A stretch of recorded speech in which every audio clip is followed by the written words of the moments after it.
மகிழ்ச்சிக்கு எதிரான துயரத்தில்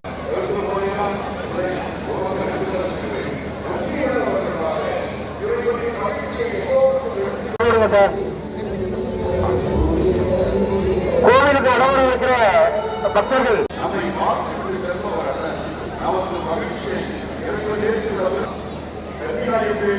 என்று கேட்டார்களே ஒழிய எந்தவித எண்ணங்களிலும் நான் மனநோயோடு வாழ கற்றுக் கொண்டிருக்கிறேன்.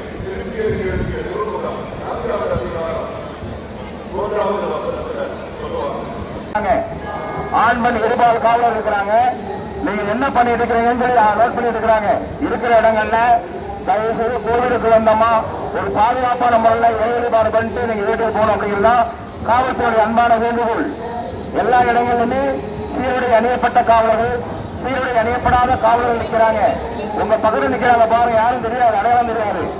அதனால அது மட்டுமல்ல, ரகசிய கண்காணிப்பு கேமரா மூலமாக பதிவு செய்யப்பட்டு பார்வையிடப்பட்டு வருகிறது. போன் கேமரா பறந்துட்டு இருக்குது. அங்க நமக்கு எதுவுமே டவர் மூலமாக வாட்ச் பண்ணிட்டு இருக்கிறாங்க. எல்லா இடங்களிலுமே இங்க வந்திருக்கிற பக்தருடைய பாதுகாப்பிற்காக நம்முடைய சீர்மிகு தூத்துக்குடி மாவட்டம் முந்தானிச்சல் வச்சு நீங்க மூடி பாதுகாப்பா வச்சுக்கணும்.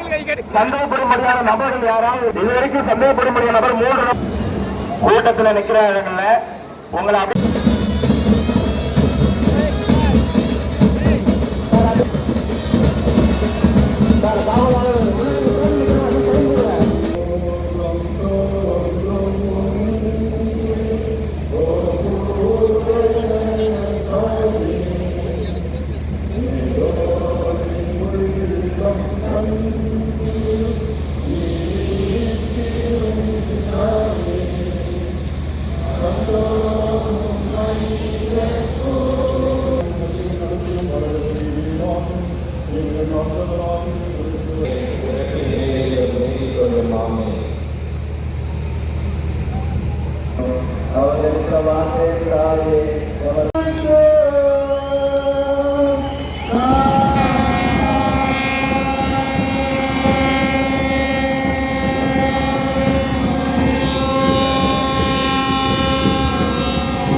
மக்கள் கையில் வச்சுக்க பொருளை கவனமா வச்சுக்காங்க.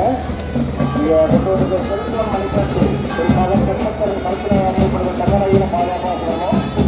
உண்டான காவல்துறை போக ஒரு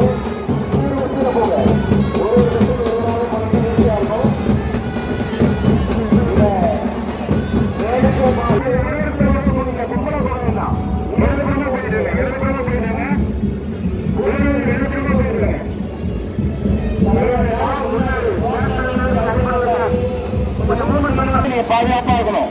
கூட்டங்கள்ல கடந்து போகும்போது செல்போன், மணிப்பேச்சு, பெண்கள் அணியப்படுகிற தங்க நகைகளும் பாதுகாப்பான முறையில் நீங்க